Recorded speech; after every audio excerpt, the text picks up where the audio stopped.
Hello everyone, welcome to Education Academy as we continue our class 11 biology need. We continue chapter Cell, the unit of life.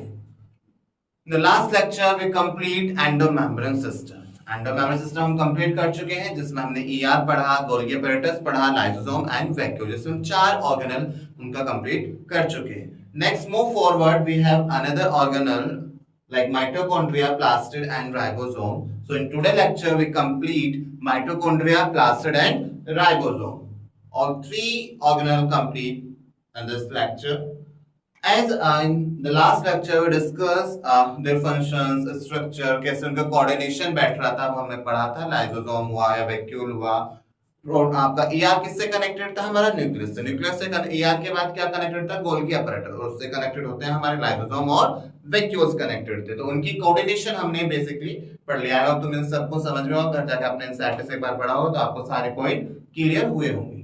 So next move forward we start with our today's lecture. In this lecture we discuss about mitochondria, plastid and ribosome. ठीक है, तो let's start one by one. देखते हैं क्या organelle को. First organelle we have mitochondria. In ninth class you study about this organelle. Basically आपने सभी organelle के बारे में पढ़ के आए 9th class, लेकिन वहां क्या आता है एक छोटी सी जनरल इंफॉर्मेशन पढ़ के आए. यहाँ पे हम उन्हें थोड़ा डिटेल में पढ़ रहे हैं. तो आपने माइटोकॉन्ड्रिया का जब हम बात करते हैं सबसे पहले आपने क्या पढ़ा होगा कि mitochondria is known as a power house of the cell. Power house, power house की बात करें लाइक पावर जो हमारी सेल को या हमारी बॉडी को जो पावर या एनर्जी मिलती है वो कहां से मिलती है? हमारे माइटोकॉन्ड्रिया से मिलती है. उसके लिए कौन सा ऑर्गन रिस्पॉन्सिबल होता है? हमारा माइटोकॉन्ड्रिया होता है. जैसे अभी हमने पीछे ऑर्गन पढ़े, हमने बोला postman, post office of the cell, suicidal bag of the cell पढ़े हमने. Same as mitochondria is known as powerhouse of the cell. तो माइटोकॉन्ड्रिया सबसे पहले हम पढ़ते हैं power house of the cell. क्यों क्यों है ये? Because it is involve in the formation of ATP. और आपको याद हो मैंने पहले भी एटीपी के बारे में हमने पढ़ा था. एटीपी को हम क्या बोलते हैं? एनर्जी करेंसी होती है, क्योंकि हमारी बॉडी जो एनर्जी यूज करती है वो किस फॉर्म में यूज करती है? एटीपी. और एटीपी की फुल फॉर्म हम पहले ही पढ़ चुके हैं, एडेनोसिन ट्राइफॉस्फेट. तो in the formation of ATP mitochondria को power house of the cell क्यों कहा जाता है? क्योंकि ये इन्वॉल्व होता है हमारे फॉर्मेशन ऑफ एटीपी में. माइटोकॉन्ड्रिया कैसा ऑर्गेनल है? एक हमारा डबल मेम्ब्रेन बाउंड ऑर्गेनल है. लेकिन जब तक अभी हमने अब तक एंडोमेम्ब्रेन सिस्टम के पढ़े थे वो सारे ऑर्गेनल कैसे थे? सिंगल मेम्ब्रेन बाउंड थे. बट नाउ माइटोकॉन्ड्रिया कैसा ऑर्गेनल होता है? हमारा डबल मेम्ब्रेन बाउंड ऑर्गेनल होता है.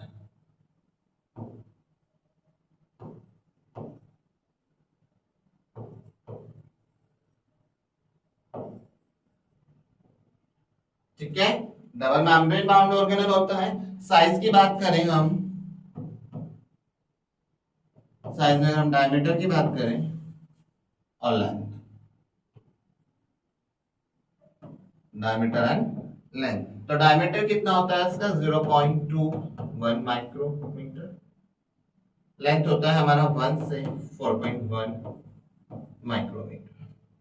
ठीक है, कैसा नंबर अगर हम बात करें, नंबर माइटोकॉन्ड्रिया नंबर भी क्या होता है हमारा?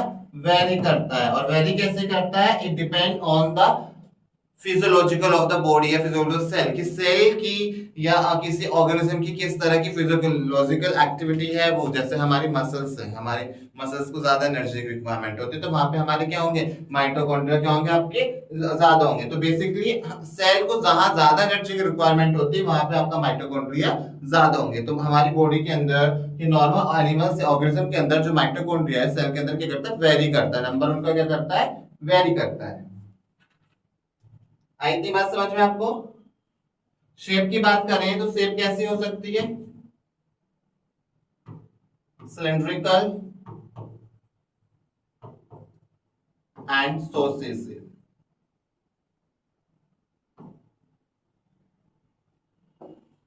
ठीक है. स्टेन, यस स्टेन होता है हमारा, क्योंकि ये इजीली आपको अंडर माइक्रोस्कोप के अंदर हम इजीली से नहीं देख पाते, हमें स्टेन करना होता है. स्टेन कौन सा स्टेन यूज किया जाता है? Genus green. जेनस जो कि कैसा स्टेन है हमारा, वाइटल स्टेन होता है। ठीक है, वाइटल स्टेन होता है जेनस ग्रीन। तो अब हमने क्या बोला, नंबर क्या करता है, वेरी करता है, तो इसमें आप ब्रैकेट में लिख सकते हो depending on activity of the cell, या आप क्या लिख सकते हो, physiological activity of cell, physiological activity of cell. जैसे सेल की एक्टिविटी होती है उस पे हमारा डिपेंड करता है नंबर ऑफ माइटोकॉन्ड्रिया। ठीक है, जहां पे ज्यादा एनर्जी की रिक्वायरमेंट होगी तो वहां पे क्या होंगे, हमारे ज्यादा माइटोकॉन्ड्रिया होंगे। अब हमने स्टेन किया है क्योंकि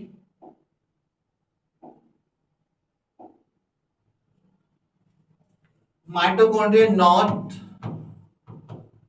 इजीली seen या not easily visible under microscope। Easily visible नहीं होता, इसलिए हम इसे करते हैं, स्टेन करते हैं। तो अभी हमने पढ़ा सिलेंडर ये सो शेप होता है। तो जो इसकी शेप है थोड़ा डायग्राम से देखते हैं, इस तरीके से होता है। डबल मेम्ब्रेन है तो दो मेम्ब्रेन होंगी,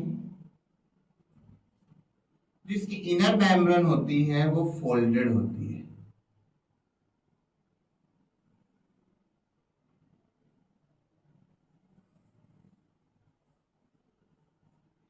जिसकी इनर मेम्ब्रेन होती है थोड़ी फोल्डेड होती है।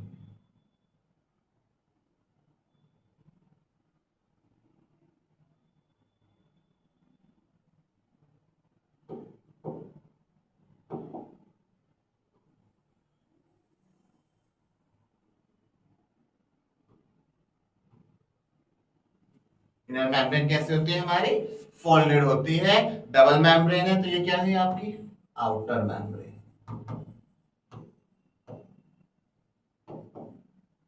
ये हुई हमारी इनर मेम्ब्रेन।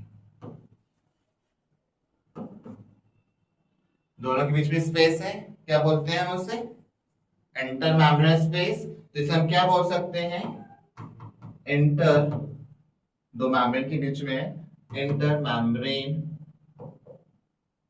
स्पेस। और इसे और क्या बोला जाता है, पेरी माइटोकॉन्ड्रियल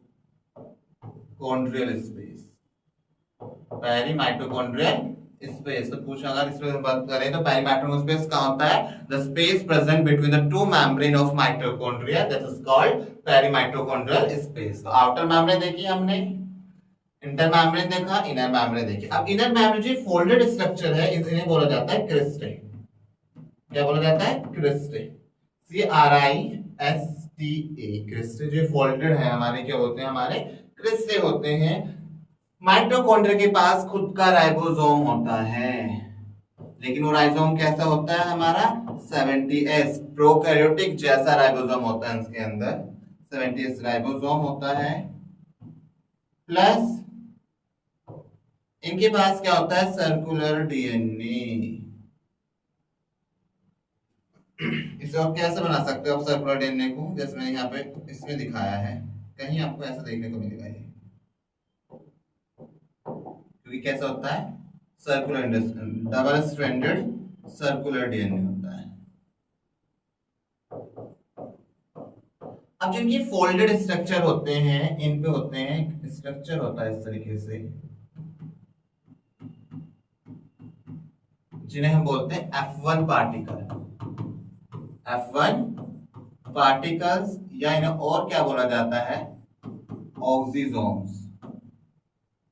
क्या बोला जाता है हमारा, ऑक्सीजोम। या तो इन्हें F1 पार्टिकल्स बोलते हैं, या इन्हें बोलते हैं ऑक्सीजोम बोलते हैं, या इन्हें बोल सकते हैं हम एलिमेंट्री पार्टिकल, एलिमेंट्री पार्टिकल्स। ठीक है, पार्टिकल्स ऑफ फेरनाज भी बोला जाता है, Fernandez and Moran, particles of Fernandez and Moran. क्या लिख दो, F1 को क्या बोला जाता है, पार्टिकल्स ऑफ फेरनाज और मोरन। ठीक है, अब ये तो हमने बोला कि इसके अंदर क्या हुआ, ये पहली माइटोकॉन्ड्रियल स्पेस हुआ। अब यहाँ पे तो फ्लूइड प्रेजेंट होता है, तो ये फ्लूइड प्रेजेंट होता है, इसे बोला जाता है मैट्रिक्स। तो मैट्रिक्स के अंदर क्या क्या होता है, हमारा डीएनए, राइबोसोम और आरएनए। इनके अंदर आपको क्या देखने को मिलता है, आरएनए भी होता है। ठीक है, आरएनए भी प्रेजेंट होता है इसके पास अपना। तो मैट्रिक्स हुआ, क्रिस्टल समझ में आए, तो इसके कौन कौन से पार्ट हुए, double membrane, inner membrane, crystal, 70s ribosome, double circular DNA, matrix, और इसमें आरएनए भी आपका देखने को मिलता है। इस तरीके से हमारा इसकी डायग्राम होता है। देखिए जरा से एक बार ड्रॉ कीजिए।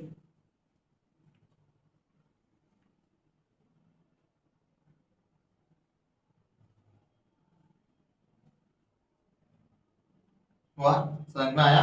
तो F1 पार्टिकल बोल दो या ऑक्सीजोम। अभी हम आगे भी काम देखेंगे इसे, F1 का क्या काम होता है, जो हमने बात की ना एटीपी। तो ये क्रिस्टल, आप देखो ये क्वेश्चन है यहाँ पे भी है कि ये फोल्डेड है। ये फोल्डेड इस वजह से है क्योंकि ये सरफेस एरिया इंक्रीज करती है फोल्डेड मेम्ब्रेन, जिससे, क्योंकि एटीपी फॉर्मेशन का होता है ये ऑक्सीजोम, और ऑक्सीजोम कहाँ है, हमारे इनर मेम्ब्रेन पे होते हैं, क्रिस्टल पे होते हैं। तो एटीपी के लिए सरफेस एरिया इंक्रीज हो जाता है, क्योंकि एटीपी में ज्यादा चाहिए एनर्जी, हमें पूरी बॉडी को हमारे एनर्जी चाहिए होती है कंटीन्यूअस, तो जिससे ज्यादा से ज्यादा एनर्जी मिल पाए, इसलिए हमारे फोल्डेड की फॉर्म में होती है, जिससे हमारा सरफेस एरिया बढ़ता है। आई बात समझ में। तो हमारा दो तरह का कंपार्टमेंट हो सकता है इसके अंदर।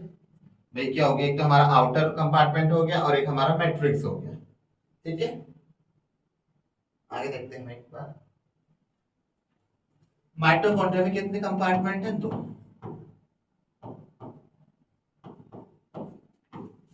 To compartment.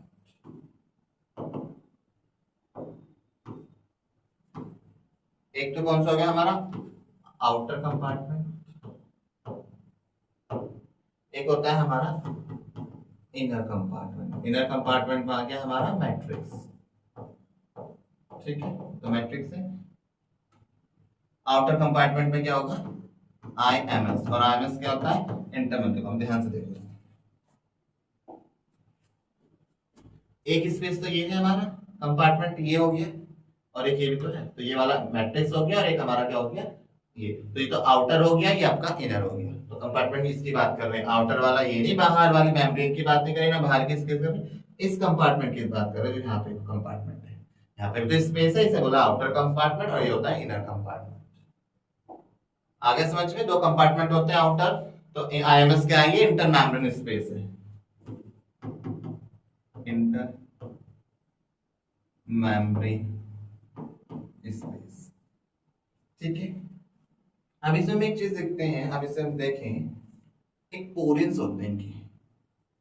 ऐसे हम जूम करें इसकी मेम्ब्रेन को थोड़ा सा, ये हो गई आउटर मेम्ब्रेन। आउटर मेम्ब्रेन के क्या होता है, स्पेस होता है, फिर हमारी इस तरीके से इनर मेम्ब्रेन फोल्डेड होती है।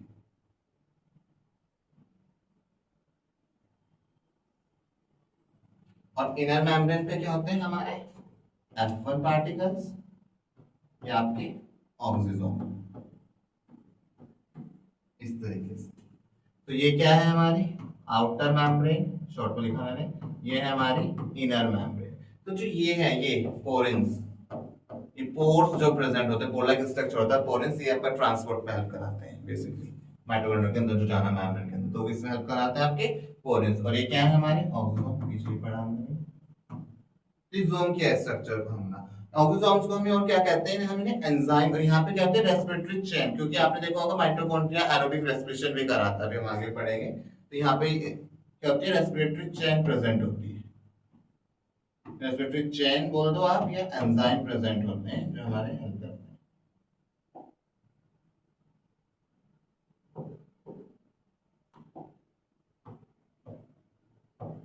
एंजाइम। इतनी बात समझ में। आप ऑक्सोम को थोड़ा डिटेल में स्ट्रक्चर देखते हैं हम। ये होता है ऑक्सोम का हेड,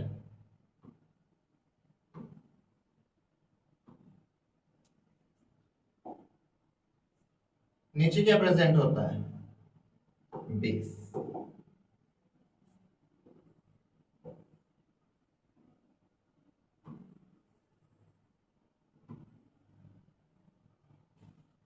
ये होता है हेड, ये होता है स्टॉक, ये होता है बेस। तो ऑक्सीजन बेसिक जो हम कर रहे थे तो इस तरह का स्ट्रक्चर होता है किसका, ये ऑक्सीजन स्ट्रक्चर किसका है हमारा, ऑक्सीजोम का स्ट्रक्चर होता है। और इस हेड में क्या होते हैं, एंजाइम। कौन सा एंजाइम होता है इसके अंदर, एटीपी सिंथेटेज।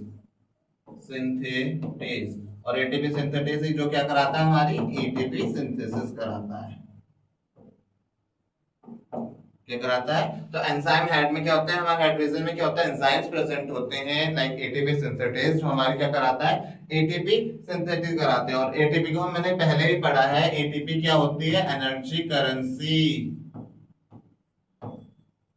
स्टार्टिंग में पढ़ा था कि एटीपी क्या होती है, एनर्जी करेंसी होती है। तो हेड रीजन में क्या होता है, एंजाइम प्रेजेंट होते हैं जो हमारा कौन सा एंजाइम होता है, एटीपी सिंथेटेज। और एटीपी सिंथेटेज क्या कराता है, एटीपी सिंथेसिस कराता है। तो ये याद रखना ऑक्सोम का स्ट्रक्चर, ये किसका स्ट्रक्चर है, स्ट्रक्चर ऑफ ऑक्सोम या F1 पार्टिकल।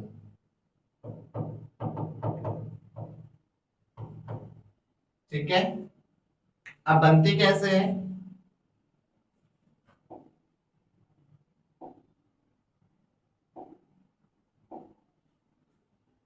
देखो एटीपी बनता कैसे है, एडीपी प्लस आईपी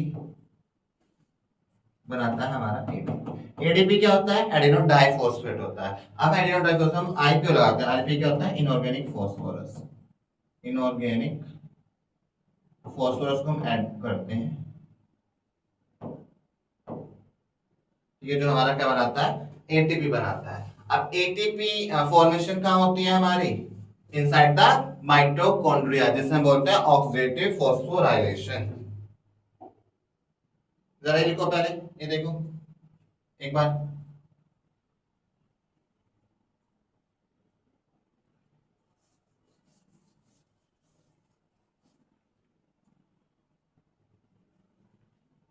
इतनी बात समझ में आई। नेक्स्ट चले आगे, क्या कह रहा है, ATP formation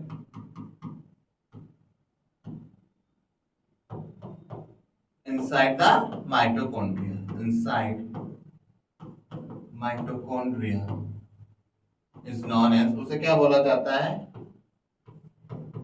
oxidative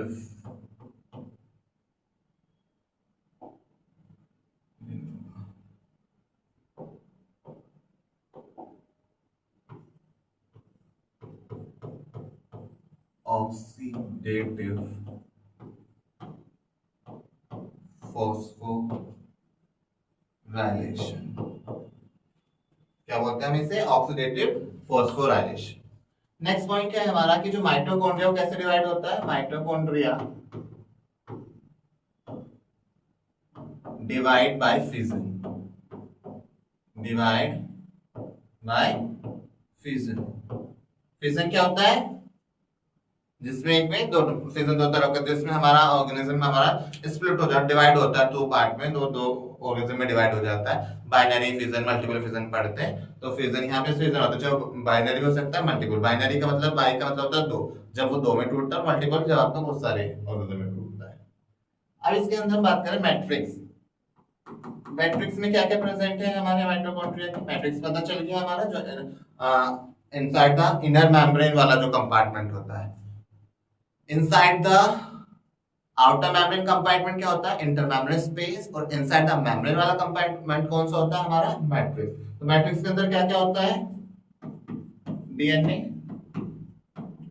RNA plus ribosome. Question भी आता है, अभी हम आगे टर्म भी पढ़ेंगे, सेमी ऑटोनोमस का मतलब ही क्या होता है, कि माइटोकॉन्ड्रिया के पास खुद का क्या होता है, अपना डीएनए होता है, खुद का आरएनए होता है, खुद तो इसके अपने पास है, खुद की प्रोटीन बनाता है, ये अपनी खुद की प्रोटीन नहीं बना सकता है। ठीक है, और एंजाइम प्रेजेंट होते हैं हमारे, एंजाइम्स फॉर टीसी, या आपने सुना होगा क्रेब साइकिल। तो क्रेब साइकिल कहाँ होती है हमारी, माइटोकॉन्ड्रिया में होती है। आपको याद हो, जब आपने 10th क्लास में लाइफ प्रोसेस पढ़ा होगा, तो वहां पे रेस्पिरेशन पढ़ा होगा, तो वहां पे आपने ग्लूकोज के ब्रेकडाउन की पाथवे पढ़े होंगे। जब हमारी क्रेब साइकिल कहाँ होती है, माइटोकॉन्ड्रिया में होती है, और ग्लाइकोलाइसिस कहाँ होती है, हमारे साइटोप्लाज्म में होते हैं। याद रखना कि क्रेब्स साइकिल हमेशा कहाँ होती है, माइटोकॉन्ड्रिया में होती है, और ग्लाइकोलाइसिस हमारी साइटोप्लाज्म में होती है। तो टीसी की फुल फॉर्म क्या होती है, tri C for carboxylic acid, tri carboxylic acid cycle बोला जाता है इसे। ठीक है, टीसी साइकिल को हम क्या बोलते हैं, ट्राई कार्बोक्सिलिक एसिड साइकिल, या इसे आप कहते हो क्रेब साइकिल। क्रेब साइकिल तो कहाँ होती है, क्रेब साइकिल हमारी माइटोकॉन्ड्रिया में होते हैं। तो उस साइकिल के लिए जो एंजाइम होते हैं वो एंजाइम कहाँ प्रेजेंट होते हैं, माइटोकॉन्ड्रिया के मैट्रिक्स में प्रेजेंट होते हैं। इतनी बात समझ में आई आपको, नोट डाउन करो, इसे लिखो जल्दी।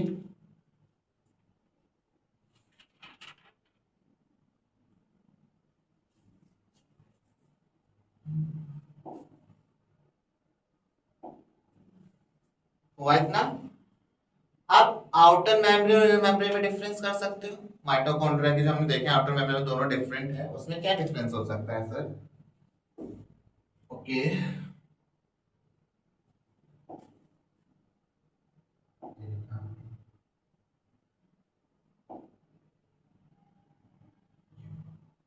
आया ना इतना समझ में आपको, क्लियर हुई चीजें?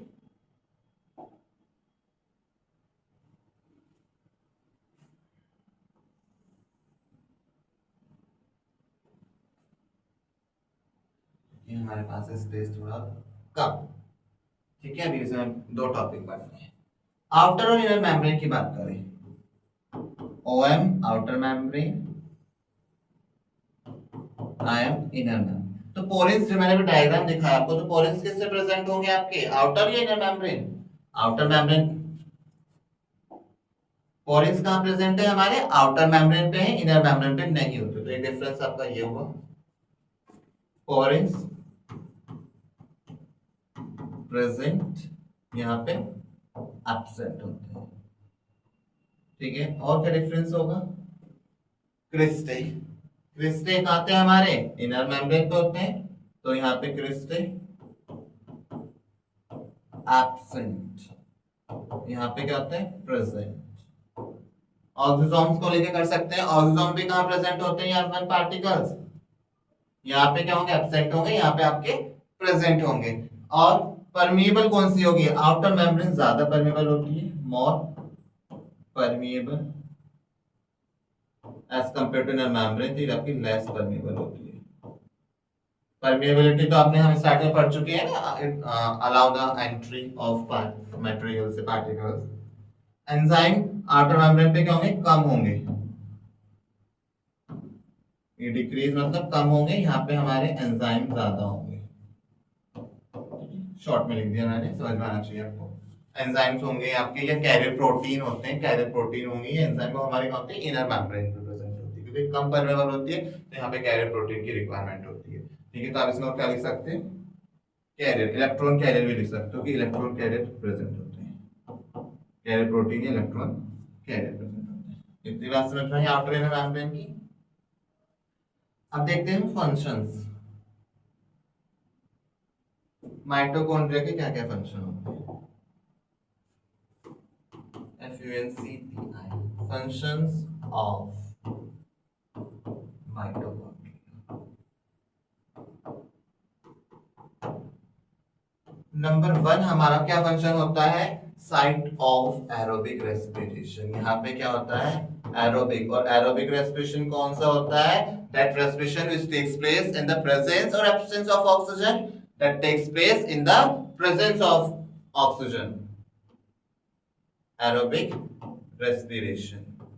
और ऑक्सीडेटिव फॉस्फोराइलेशन पढ़ा, तो ये भी तो इसके फंक्शन होता है कि ऑक्सीडेटिव फॉस्फोराइलेशन कहाँ होता है, या एटीपी फॉर्मेशन कह दो, या ऑक्सीडेटिव फॉस्फोराइलेशन कहाँ होता है आपका, माइटोकॉन्ड्रिया के अंदर होता है। मसल कॉन्ट्रैक्शन में ये हेल्प करता है, मैंने स्टार्टिंग में बताया ना, मसल्स में कॉन्ट्रैक्शन एक्सेशन होता है तो वहां पे एनर्जी ज्यादा होती है, तो हमारी मसल्स में जो नंबर ऑफ माइटोकॉन्ड्रिया वो ज्यादा होते हैं, मसल कॉन्ट्रैक्शन। एक वो आपका ऑक्सीडेटिव फॉस्फोराइलेशन। आप एक नर्वस सिस्टम पढ़ते हैं, नर्व न्यूरॉन पढ़ते हैं ना, नर्व सिग्नल में इम्पल्स में इलेक्ट्रॉन, इम्पल्स इलेक्ट्रॉन में, तो नर्व सिग्नल में भी हमारा यूज होता है, माइटोकॉन्ड्रिया का फंक्शन होता है। ठीक है, लिखो इसे जल्दी, नर्व सिग्नल कह सकते हो आप, या इम्पल्स कंडक्शन कहते हो, इम्पल्स कंडक्शन। ऑक्सीडेटिव फॉस्फोराइलेशन कहाँ होता है, यहाँ पे देख लो, ऑक्सीडेटिव फॉस्फोराइलेशन। और ये ऑक्सीडेटिव फॉस्फोराइलेशन क्या होती है, मतलब एटीपी फॉर्मेशन की बात कर रहे हैं, एटीपी फॉर्मेशन। इतनी बात समझ में आई आपको, क्लियर हुआ इतना? देखो तो जल्दी फटाफट, फिर हमने हुआ। देखो, mitochondria, power house of the cell. सबसे पहले मैंने बोला माइटोकॉन्ड्रिया आर यूकैरियोटिक ऑर्गेनल, हमें पता है, हमें पढ़े रहे, eukaryotic that make chemical energy and aerobic cellular respiration होता है। यहाँ पे ये दिख रहा है इसका डायग्राम आपको। तो जो ये वाला है, ये कौन सा कंपार्टमेंट होता है हमारा, इंटर मेम्ब्रेन स्पेस वाला। मैट्रिक्स वाला होता है हमारा इनर वाला। ये जो है ये जो ये है, ये वाला, ये क्या है हमारा मैट्रिक्स, ये रहा मैट्रिक्स है। इस ये जो फोल्डेड स्ट्रक्चर को हम क्या बोलते हैं, क्रिस्टल। ये रे क्रिस्टल, इनर मेम्ब्रेन आपकी जो फोल्डेड हो गई, ये हमारी आउटर मेम्ब्रेन हो गया। और राइबोसोम और डीएनए प्रेजेंट होता है, हमारे मैट्रिक्स में प्रेजेंट होता है। इतनी बात समझ में आई? तो ये डायग्राम है जो हमने इससे एग्जांपल कर रहा है, ये हमारा 3D है, वो हमने ऐसे बनाया, ये हमारा 3D स्ट्रक्चर है। तो देखा इसमें भी इनर मेम्ब्रेन क्रिस्टल देखे हमने, और क्रिस्टल में यहाँ पे क्या प्रेजेंट है, ये हमारे F1 पार्टिकल्स, जिन्हें हम और क्या बोलते हैं, ऑक्सीजोन्स। हुआ? चले next. Next we have plastid. अब आपको याद हो रहा है, जब हमने स्टार्टिंग में प्लांट और एनिमल सेल में डिफरेंस करा होगा, तो आपने देखा होगा क्या हम में प्लास्टिड प्रेजेंट होता है? नो, क्योंकि P for plastid, P for plant से भी आ सकते हैं। This organelle only present in plant. Plant के अलावा कुछ ऑर्गेनल प्रेजेंट होता है, लेकिन ह्यूमंस एनिमल्स में नहीं होता मोस्टली। जनरली प्लांट में होता है। तो हम सबसे पहले देखते हैं प्लास्टिड भी हमारा क्या होता है, डबल मेम्ब्रेन ऑर्गेनल है, डबल मेम्ब्रेन बाउंड ऑर्गेनल होता है।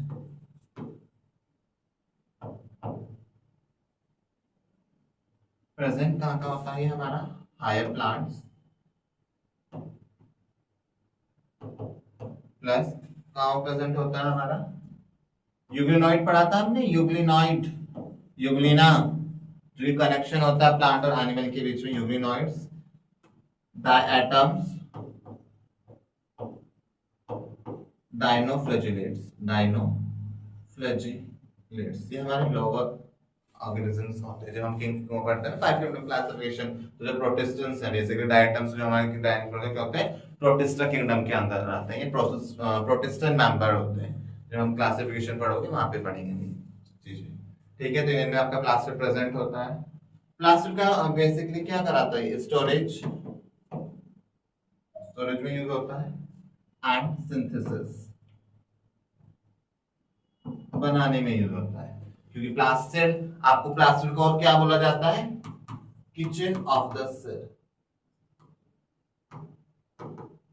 जो खाना बनता है वो हमारा प्लास्टिड के अंदर ही बनता है, क्योंकि प्लास्टिड के अंदर आता है क्लोरोप्लास्ट। ठीक है, स्टोरेज एंड सिंथेसिस देखा आपने, कितने टाइप्स होते हैं इसके प्लास्टिड के हमारे,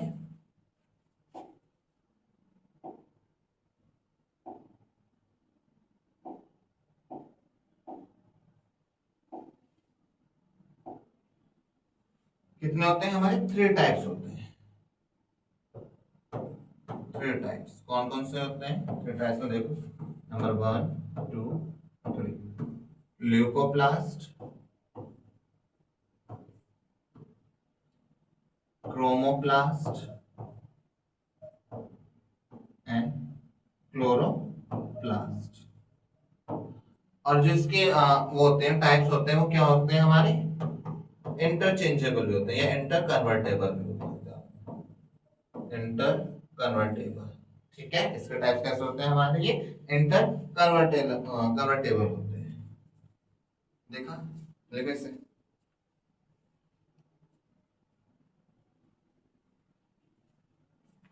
तो नंबर 1 होता है हमारा ल्यूकोप्लास्ट, जब हम बात करें,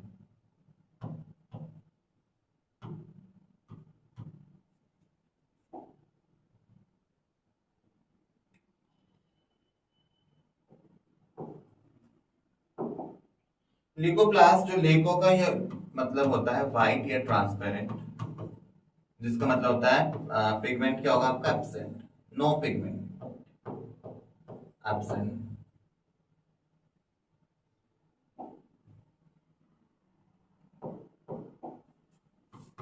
पिगमेंट क्या होता है हमारा एब्सेंट होता है, नो पिगमेंट भी आप जिसे कह सकते हो, there is no pigment.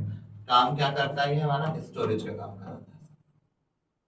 Leukoplast का काम क्या होता है, स्टोरेज होता है। इसे हम और क्या बोलते हैं, ए ग्रेनम। ए ग्रेनम मतलब ए फॉर एब्सेंट, मतलब ग्रेना क्या होता है यहाँ पे एब्सेंट होता है। स्टोरेज का काम करता है लाइक, अगर फैट का स्टोरेज कर रहा है तो हम उसे क्या बोलते हैं, इलायोब्लास्ट।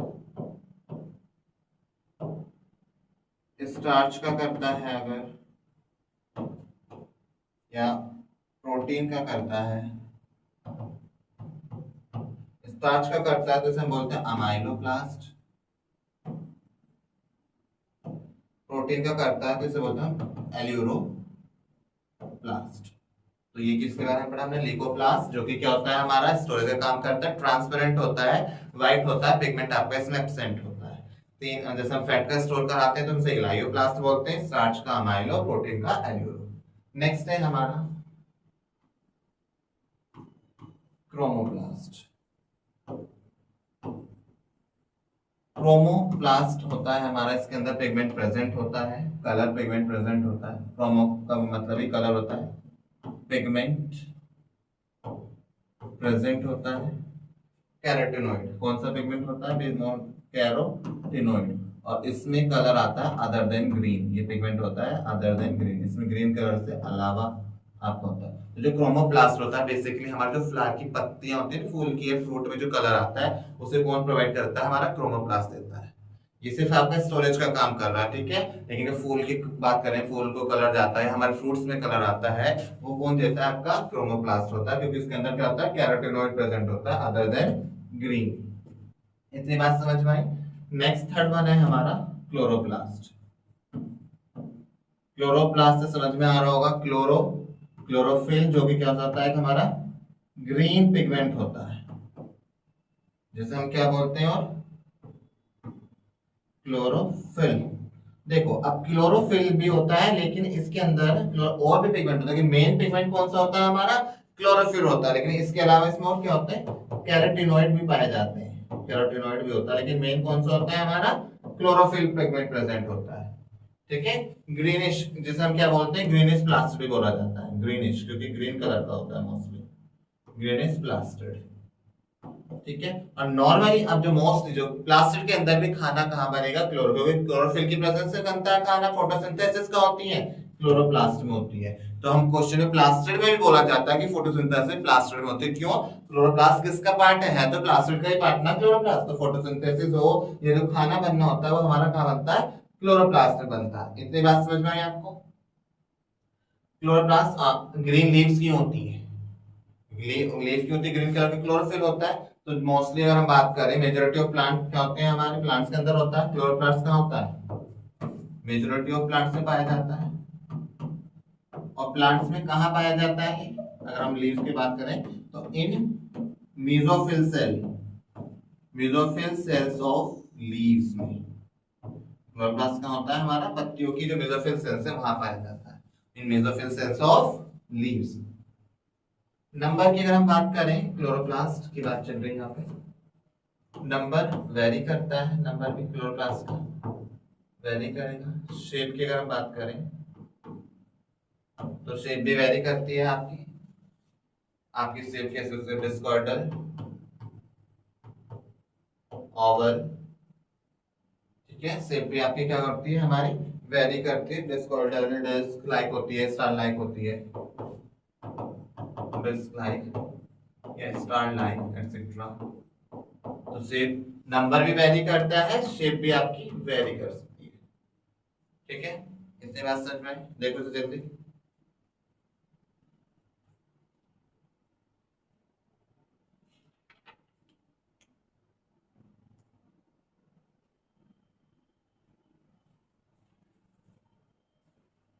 हुआ।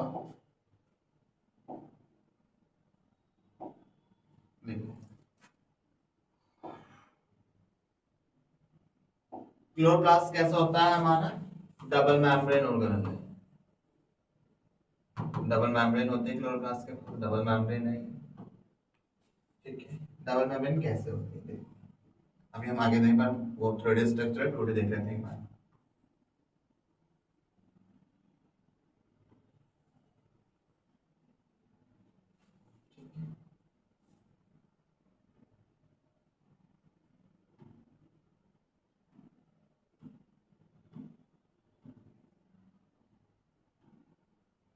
ये होती है हमारी आउटर मेम्ब्रेन, ये होती है इनर मेम्ब्रेन।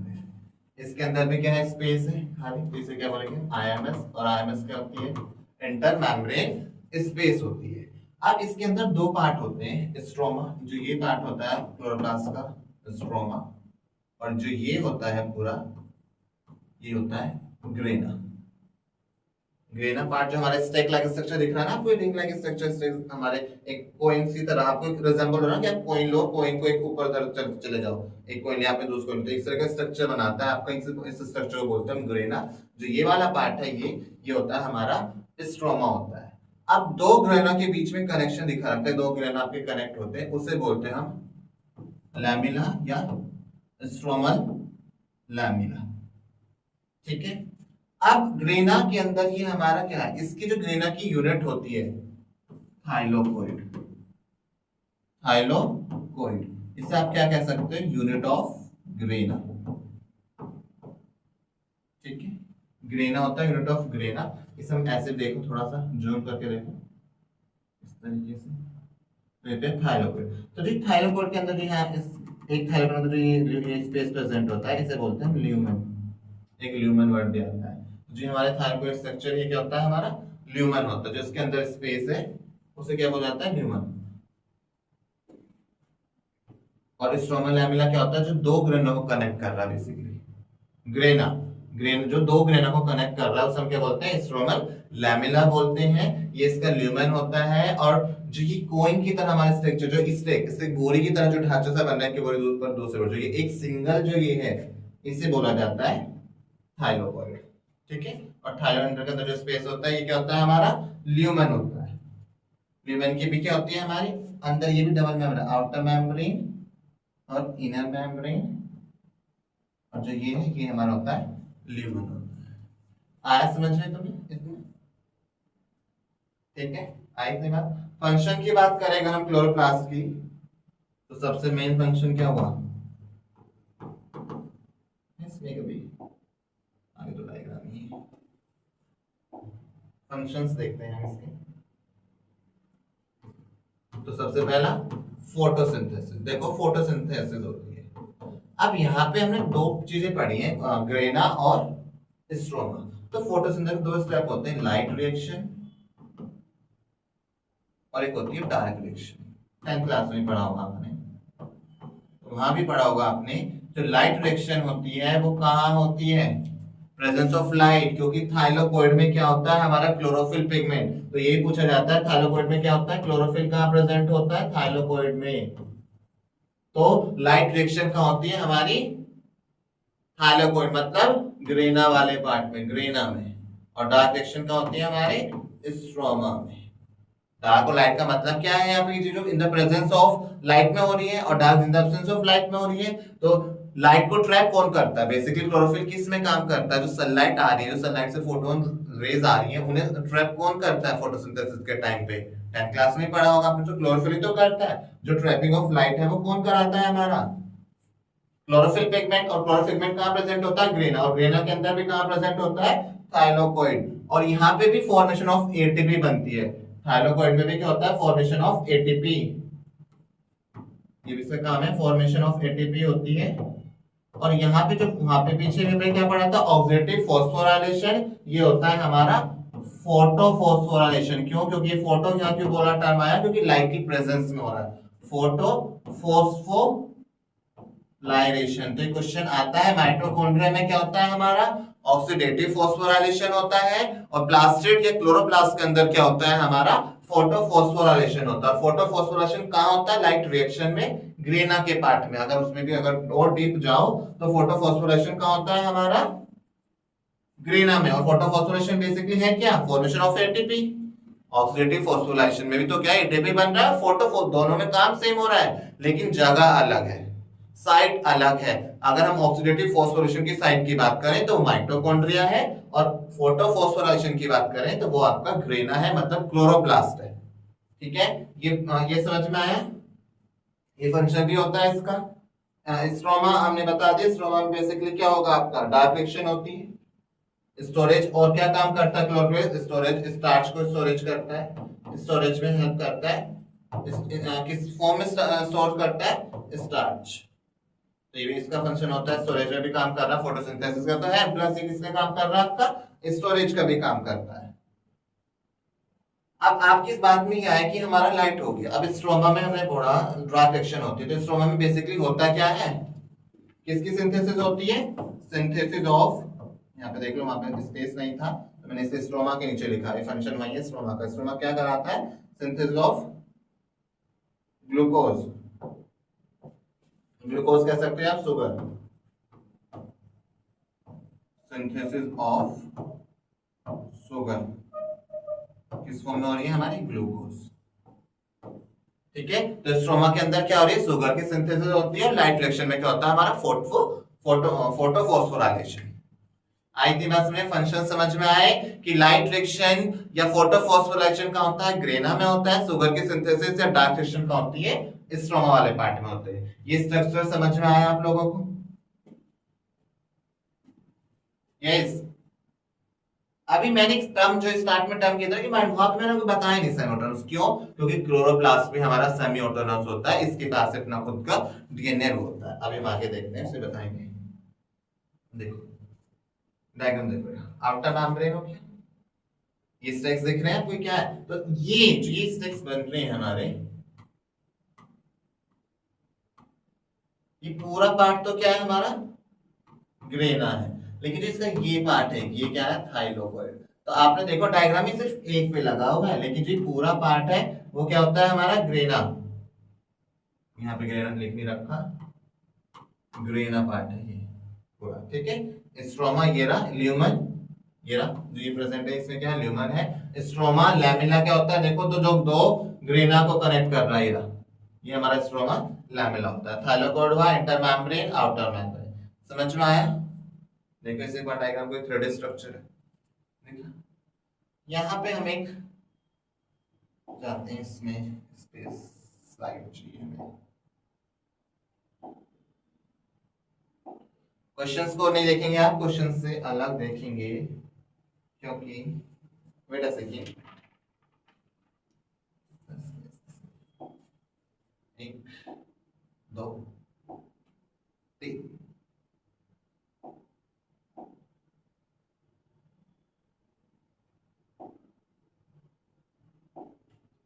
यहाँ पे देखते हैं माइटोकॉन्ड्रिया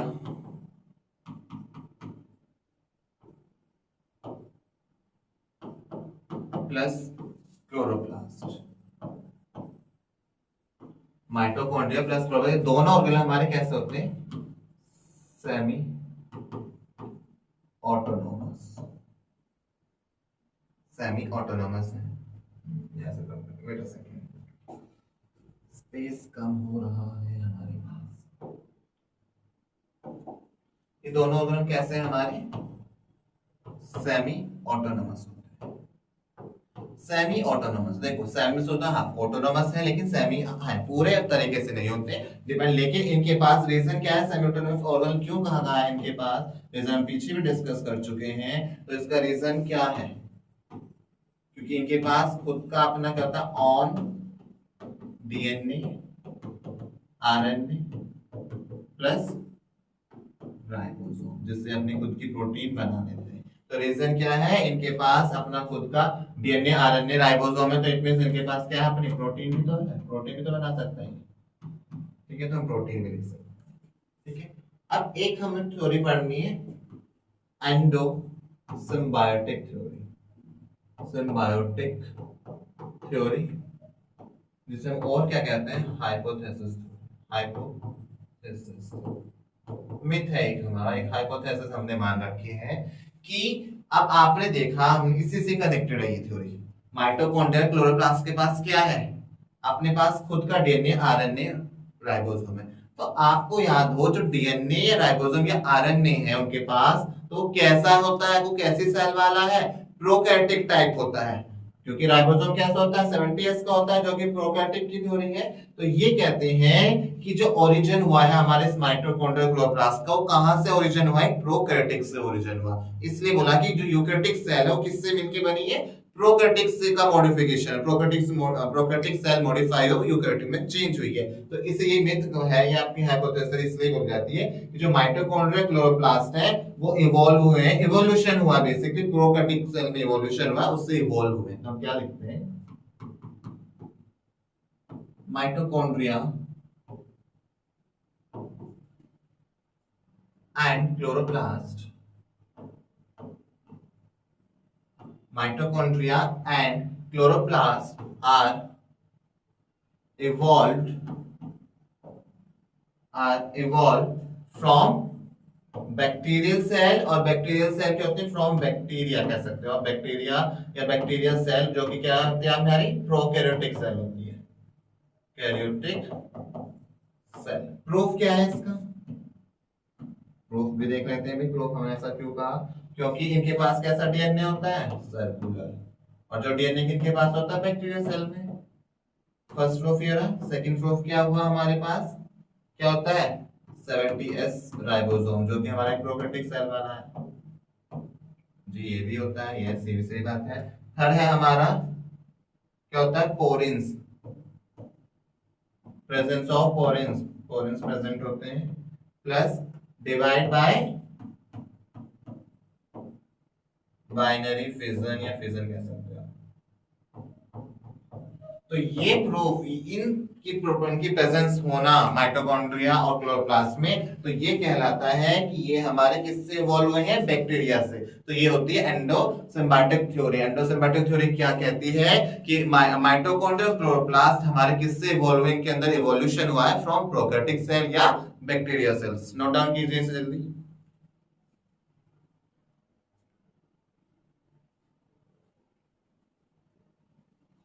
ठीक है, आज हम प्लास्टिड और माइटोकॉन्ड्रिया ही कर पाएंगे, क्योंकि ज्यादा बोर हो रहे होंगे आप लोग, ज्यादा टाइम लग रहा है आप लोगों को। या करें राइबोसोम आज ही कंप्लीट। राइबोसोम हम नेक्स्ट लेक्चर में कंटिन्यू करते हैं अपने। ये देख लो आज ही कंप्लीट कर लेते हैं, नो इश्यू, थोड़ा जल्दी कर लेते हैं। ओके, राइबोसोम पे आइए आप। ये छोटा सा ऑर्गेनल राइबोसोम के बारे में हम पहले से ही बहुत पढ़ चुके हैं। बेसिकली राइबोसोम क्या होता है हमारा, कैसा राइबोसोम को हम क्या बोलते हैं, प्रोटीन फैक्ट्री। ध्यान से देखिए जल्दी, इसे क्या बोला जाता है, प्रोटीन फैक्ट्री। राइबोसोम कैसा होता है हमारा, नॉन मेम्ब्रेन ऑर्गन होता है। इसके पास खुद की मेम्ब्रेन नहीं होती, नॉन मेम्ब्रेन ऑर्गेनल होता है। तभी ये हमारा कहाँ पाया जाता है, प्रोकैरियोटिक सेल में भी और यूकैरियोटिक सेल में। इसलिए हम क्या बोलते हैं, स्मॉलेस्ट ऑर्गेनल होता है। तभी तो आपको ये पहले भी कंफ्यूजन था ना, कि हमने पढ़ा था प्रोकैरियोटिक में कोई मेम्ब्रेन बाउंड ऑर्गेनल नहीं होता, लेकिन राइबोसोम होता है, क्योंकि ये कैसा होता है हमारा, नॉन मेम्ब्रेन ऑर्गन होता है। इसलिए हम क्या बोलते हैं, यूनिवर्सल ऑर्गन। इसलिए से यूनिवर्सल ऑर्गन जो सब जगह पाया जाता है। ठीक है, यूनिवर्सल ऑर्गन बोला हमने इसे। राइबो न्यूक्लियो प्रोटीन भी बोला जाता है, राइबो न्यूक्लियो प्रोटीन, जिसका मतलब क्या होता है हमारा, आरआरएनए। आरआरएनए होता है, राइबो न्यूक्लियो प्रोटीन आरआरएनए। ठीक है, किससे मिलकर बना होता है हमारा, आरएनए प्लस प्रोटीन। ठीक है, राइबोसोम किससे मिलकर बना होता है हमारा, आरएनए प्लस प्रोटीन। राइबोसोम की दो यूनिट होती है, दो सब यूनिट होती है, लार्जर और स्मॉल यूनिट, स्मॉलर। पहले भी हम देख रहे हैं, लार्जर स्मॉलर देखते हैं इस तरीके से। ये हमारी क्या होती है, स्मॉलर